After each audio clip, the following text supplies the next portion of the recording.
All right. So on to the third day of the conference. Thanks to Philippe Stakhanov Aghion. So the theme of the session is the direction and consequences of innovation. And our first paper is by Shane Greenstein, Tim Bresnahan, and Bai-Ling Yin, New Economic Forces Behind the Value Distribution of Innovation.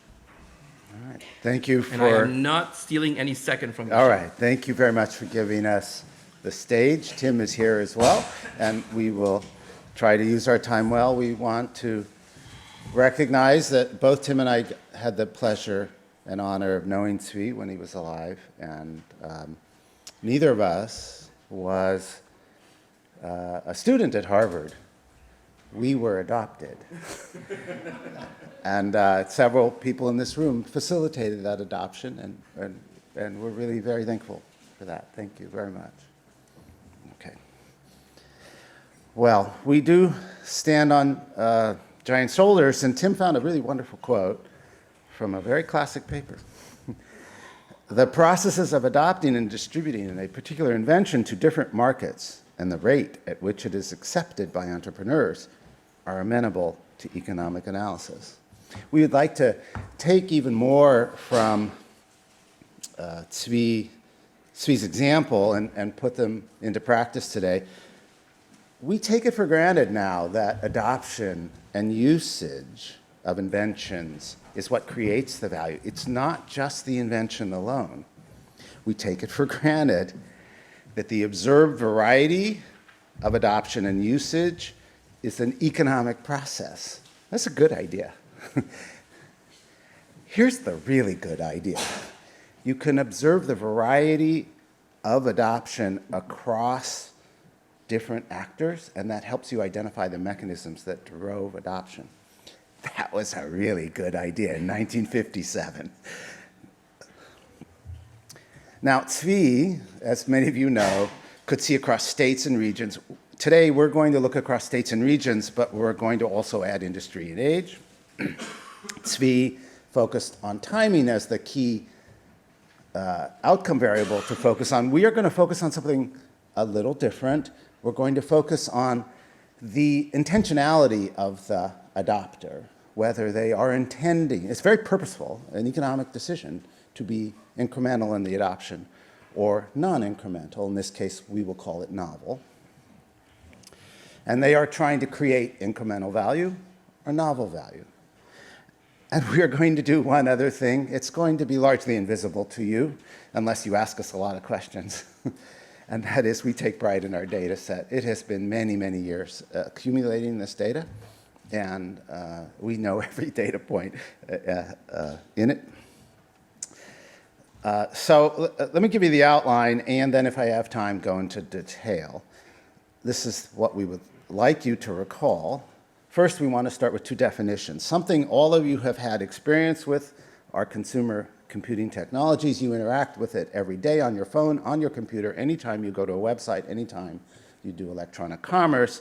These are a series of interdependent technologies that enable the adopter to reach a larger set of users than they previously could, personalize the approach to those adopters, and engage with them in a way that gets them to respond, more so than was previously possible. And for those of us old enough to remember the world of 30 years ago, it just wasn't possible to do this at this scale. We're going to ask you to understand a concept, co-invention. We have talked about it in the past, but let me remind you. It's a complementary business process invented by the adopter to make the invention valuable. So sometimes it can be something quite straightforward as the assignment of a business process to an employee, take care of this is how you'll be monitored, etc. Sometimes it could be quite complicated in these technologies. There is a programmed approach between the data center and what the user sees, and it has been programmed to support billions of users. Okay, so it can take a lot of different forms. Our core framework is that firms use CCTs in two very different ways. One of them is incremental.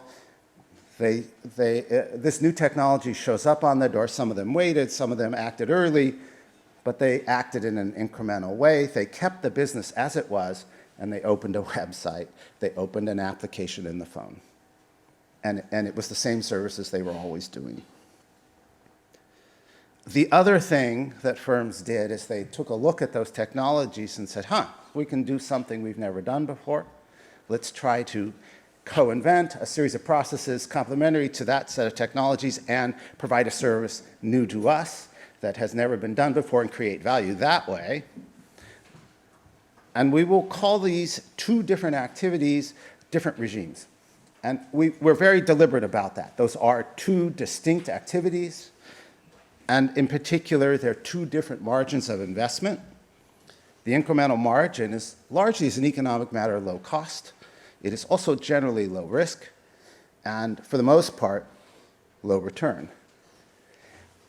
It has this nice property, though, that it is largely proportional to the existing business. So somebody's got the business, they open the website, they get 5% more revenue. Hey, it costs them a little bit to do that. That was okay, though. The other kind of investment, the non-incremental type, has this characteristic that the investments generally are pretty high cost and high risk. It often involves assets that are idiosyncratic to the effort that's being done. They don't get a return unless the service that's being offered finds a demander. They may not have any resale value, or they have very limited resale value because it's idiosyncratic software development. And so the situation as a matter of economics is high cost, high risk, and if it works, high return. You wouldn't do this unless a high return was what you were going to get at the end of it. It also means you're going to see a lot of failure. You're going to see a very skewed set of returns across the users who are trying to attempt that activity. And for us, this project was about, can we measure these two very distinct regimes? Do we see a trace of what they're doing in activity? Though we have lots of anecdotes, can we bring this down to statistics? Okay, and that's what I want to leave you with. So we're going to show you three categories of evidence today. Oh, that is avis. I hope that's not a swear word in French. Okay. We're going to show you evidence. The first set of evidence is from local radio. Local radio has this really wonderful characteristic. Almost all the investment in local radio was incremental. So here you could go look at there are thousands of local radio firms in the United States. They have a little place where they were offering service. The web shows up. Many of them go online. And it turns out all of them do things that are incremental. And that leads to a prediction of what we should see 20 years later. Okay, so we'll show you that. We also have evidence from web surfing and application use by users in 2013. So that is on your phone and on your laptop. We will see the amount of time the user is spending at various activities. And we will make a set of predictions of what we expect to see in that activity. And we expect the incremental use will be spread out, while we expect the novel use to concentrate in geography and product class. And we'll show you evidence to suggest that that was due to the novel being high risk, high cost, while the incremental was spread out because it was low cost and low risk and low return. And then, if we have sufficient amount of time, we'll try to go into the analytics. We'll try to do some standard regressions correlating what we observe in the outcomes with things that would be correlated with it, and try to show you again that the spillovers that are a spillover interpretation is the easiest thing to read into what you see in the novel activity, while an incremental activity locally determined by local wages and so on is the easiest thing to read into what you see in the incremental. Okay, so that's the game plan. To what literature are we speaking? We are speaking to the IT productivity literature. It's far too big to summarize on this slide. So I'll just, many people in this room have contributed, as have both of us. So we will, all three of us, all three of the authors, I'll just say, the interesting thing, if you read the literature, is more than two-thirds, it's in this data for decades now, approximately two-thirds of software expenditure at firms is customer-owned account software. In the most recent year, it's $303 billion.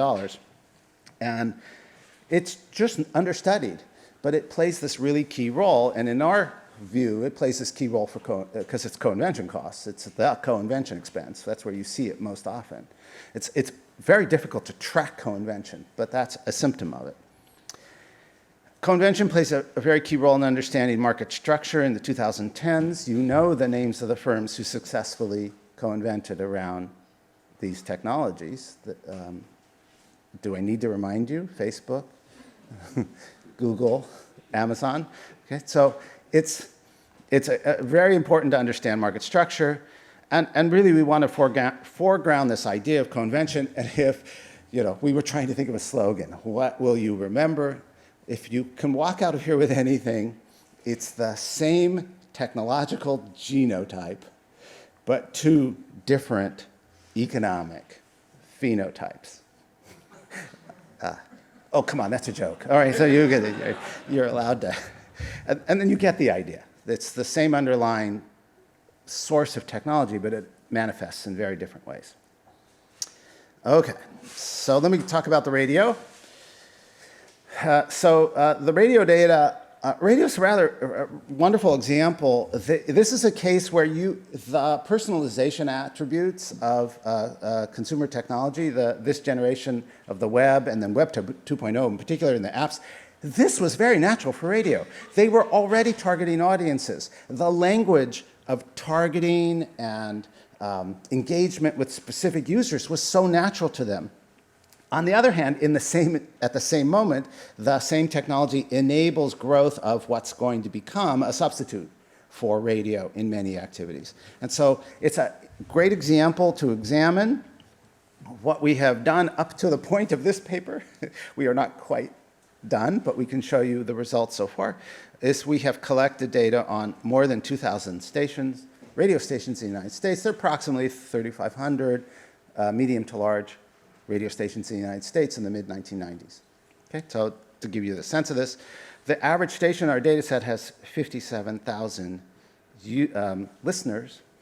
And we want to test the idea that what we see 20 years later is proportional to the audience size, the value size 20 years earlier. Okay, and so we'll do a bunch of controls for that as well in the usual way. How are we going to do that? Well, we're going to do a TOBIT on traffic in 2013. That's partially because you can only get traffic, you can only get ranks of radio firms up to the top 1 million websites in the world. And if they're not in the top 1 million, by the way, that means they're not getting a lot of traffic. So we'll treat that like in a TOBIT. Then we'll use the trick that several others have actually used in this conference, where you can see the rank order, and you can, if you have a little bit of data, translate that into what the volume of traffic has to be in order to justify that rank, because it's a power law. Right? So we'll use the same trick. We'll do some controls for format and AM/FM band, and it's table 15 in the paper if you're curious. And I should say, we are really very open to comments at this stage. You can see we're still working on it. So, what do we find? We find the results are proportional to the 1993 listener levels. That's irrespective of format. The only control that really matters is avoiding turmoil. And by the way, most of the radio stations undergo turmoil. So when I say avoid turmoil, I'm talking about a very small percentage, somewhere between 10 and 15%, who you have evidence that they don't change their ownership, they don't change their location, they don't change their branding, they don't change that this is a really rare thing in this industry. This industry is undergoing an enormous amount of turmoil in the time that we're looking at it. And we interpret it in a rather straightforward way, that what's happened here is they adopt the technology and they are making money on the intensive margin with their existing user base, rather than using the reach to get a much, much larger user base. There's just not evidence of that. Okay, now we'll give you our other set of evidence. This takes a little minute to explain. We have 2,426 products. This is both a combination of URLs and applications. We are only going to look at the legitimate part of the internet. That is actually a significant statement there, and you don't want to know how much time we spent trying to make sure we made good on that.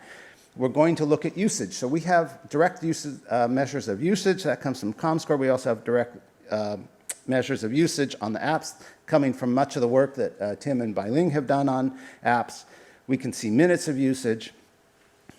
We know quite a bit about these firms. And one of the things we'll focus a lot on is where the co-invention takes place.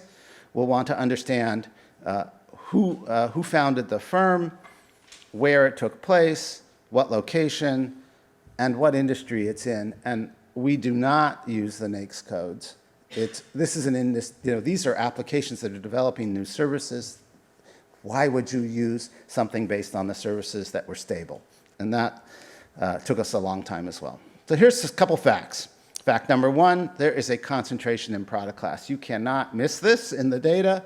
There is a big effect on a narrow slice of the economy. Okay, so it's mostly media and information products. Really, targeted advertising is the single most important area for where you see usage. But let's remember, the economy is quite big. You don't see it anywhere else, or you don't see much anywhere else. There's some multi-product firms in this data. Not a lot of evidence of that. We'll go into some detail about that. About the evidence for economies of scope is fairly limited. Fact number two, you see concentration in geography. This is not going to surprise anybody that San Francisco and Seattle show up as major locations for much of the activity here. May surprise you that New York and Los Angeles show up. And the model you should have in the back of your head is that co-invention involves two very distinct activities. One is knowledge about technical things. The other is domain knowledge about the market. And so what you're observing are firms who are either had domain knowledge, think Disney, and get a lot of technology and then adapt it. Or they're firms that have a lot of technology and then they hire someone. Do you know anything about media? Let's go try this. And those are the kinds of firms we're observing. It's largely an urban phenomenon. If you want us, each of us knows about the 7 non-urban cases we have in our data. Nice little games, by the way. But it's largely an urban phenomenon, what's happening. Fact number 3, it's more skewed than usual. The regimes are just far apart. There's just no way you can interpret the incremental and the novel as coming from the same distribution. Even though I've sort of presented it as a theoretical premise, I have to say it's just sort of an empirical fact. It's really obvious in the data. And it's not dominated by any particular firm, which is a bit of a surprise to us. But I'll move on just to get you the facts. Finally, there's evidence that the novel is far riskier than the incremental. You see it in the distributions, which are not displayed particularly well here. There's a lot of market failure in the novel. You don't see nearly the same kind of evidence in the incremental firms, in the firms trying to do incremental things. And you can also see it in the coefficient of variation, which is reflecting the wide range of success and failure in the novel case, but not in the incremental. Okay, so with 2 minutes to go, I'm not going to show you a bunch of regressions that you won't have time to interpret. Let's say we're looking for spillovers. Okay, so we're going to run a regression with the usage outcome as the outcome variable. We'll ask from where do those products come? Where are the firms located when they did the co-invention? What's the local situation look like?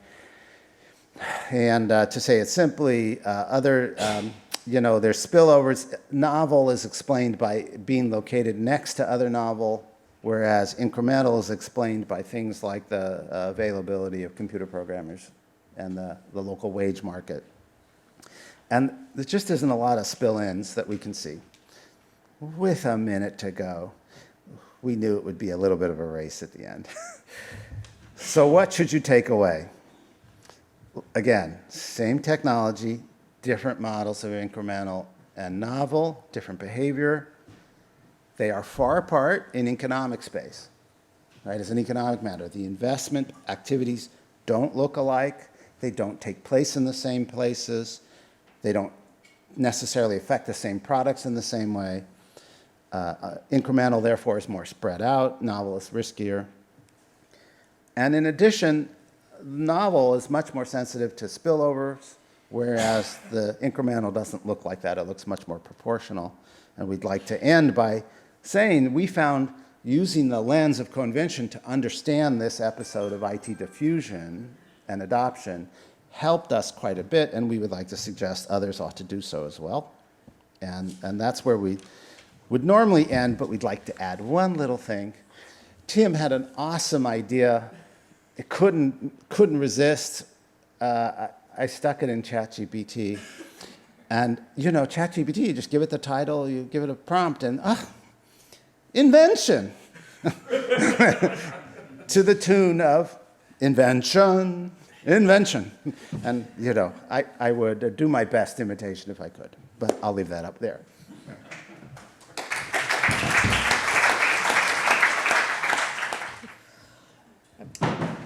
All right. Well, thanks very much for the opportunity to comment on this really interesting paper. WESA.FM is the online version of the local public radio station in Pittsburgh. Probably nobody here except me will ever listen to it. And of course, we've all heard about the other firms that have taken a novel approach. So what do the authors do in this paper? Well, they explore the emergence of consumer computer technologies embedded in Web 2.0 that enabled, as Shane said, adopting firms to achieve unprecedented levels of reach, personalization, and engagement. And they consider the complementary business processes created by the adopters of these technologies to fully realize their potential in a specific application. And that's the phenomenon that they refer to as co-invention. And they bring together fascinating data from multiple sources to paint a really fascinating picture of CCT co-invention and CCT co-inventors and their commercial success, or not, in 2013. What do they find?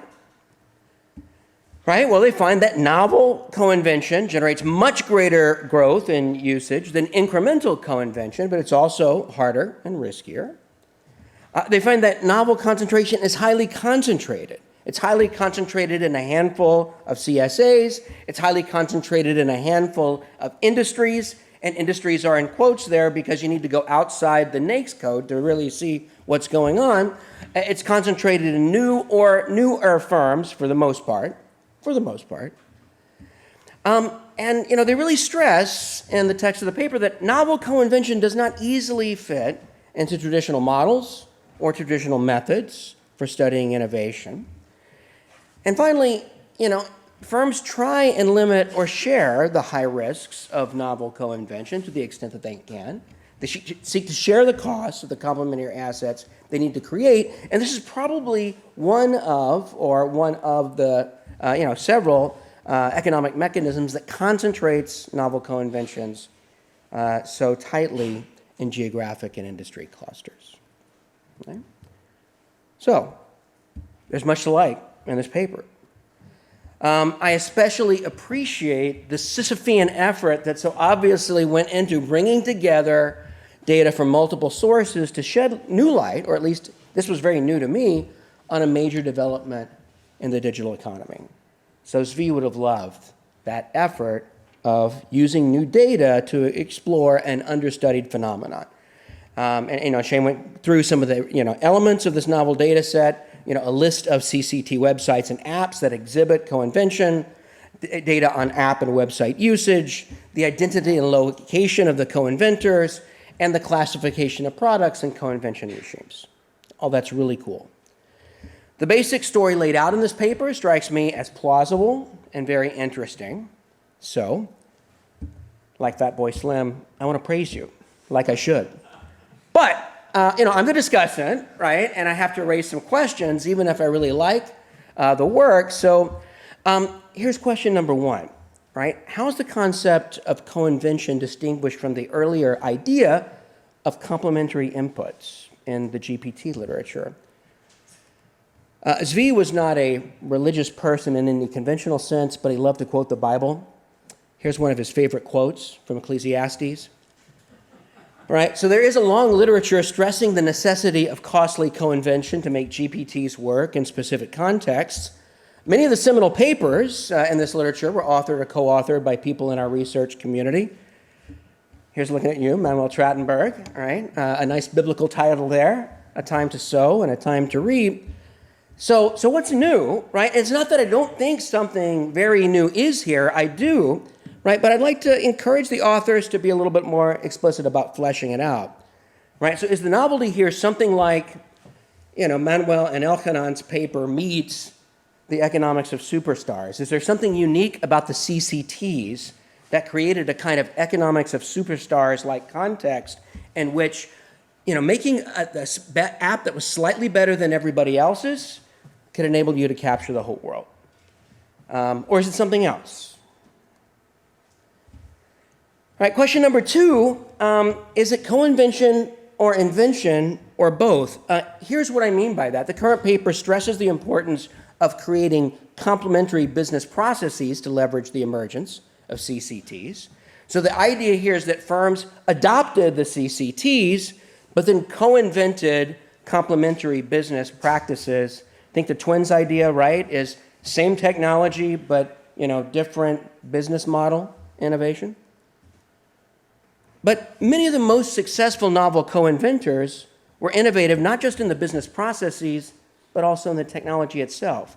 At least that's what I thought I took away from the paper. The paper itself seems to suggest that the successes of Netflix, Google, and Amazon, among many others, was built on fairly foundational technological improvement as well as business model co-invention.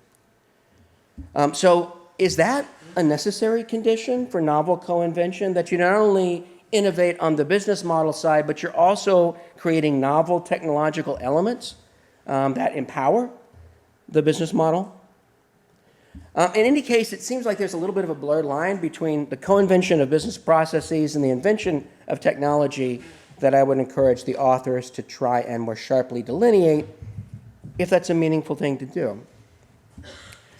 I know that this is, fairly, relatively early incarnation of the paper, but I can't help but ask the question, what policy implications might we draw from this?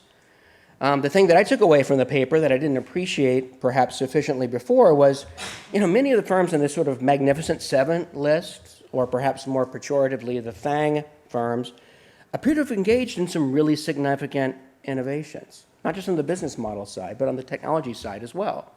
Does that have any implications for the antitrust debates that are swirling around them? Does the geographic concentration of novel co-invention and all the mechanisms identified in the paper that are driving it suggest that there are limits on the ability of current policy efforts with bipartisan support, but perhaps not much scientific support, to spread the Silicon Valley magic to Akron, Ohio, or Pittsburgh, Pennsylvania? And finally, and I almost hesitate to say this, Shane's right here, I'm within swinging distance, what might we learn with data for more than 1 year? Now, 2013 wasn't that long ago, but 2013 began with the second inauguration of President Barack Obama in the United States. And if that doesn't seem like a long time ago in a galaxy far, far away, what does? Right? The processes of CCT emergence and business process co-invention seem to be inherently dynamic ones, right? Perhaps even more so than the adoption of hybrid corn. What do the dynamics look like? Can the authors obtain data for multiple years that trace these dynamics out, even for a subset of the firms? Maybe not the whole 2,500, right? But an illustrative subset. Would data from annual reports, investor disclosures, and God help us, even patents, help clarify the nature of the inventions and co-inventions undertaken? Now, Shane and Tim, I realize that after all of the data work that you guys have done, I just ask you to go back to the data salt mines and work even harder. But surely you would recognize that in making that request, I'm channeling Zvi. I'd like to end with another favorite Zvi quote. Did he say this to anybody else in the audience? Yeah. Now, maybe this sounds pessimistic, even defeatist, but if you think Zvi was a defeatist, you didn't know him at all. Brilliant scientist though he was, Zvi was never satisfied with the answers that his own research produced, and the good Lord knows he was never fully satisfied with the answers his students' research produced. But his undying quest for the truth kept him coming back to the same tough but important questions with an unending determination to dig a little deeper and do a little better, and he inspired us all to do the same. He was willing to keep crossing a Red Sea of data difficulties, struggle to stay one step ahead of a pharaonic army of methodological shortcomings, and keep wandering through a wilderness of conceptual ambiguities in search of a better, deeper truth. Nothing could deter him from that sacred quest. Nothing less would ever do. Now, if you were a student, no, a disciple of Zvi, then you never expected that he was going to lead you to some kind of mythical promised land where all your data would be perfect, all your doubts would be allayed, and you could convince yourself that you provided humanity with the full and complete truth. No. But if you kept going, despite the barriers and the difficulties, you'd get not to the promised land, but to a better, more accurate understanding of the questions that really mattered. And for the Moses who showed us the pathway through the wilderness, that was enough. May God grant that it also be enough for us, now and for all our days upon the earth. Amen.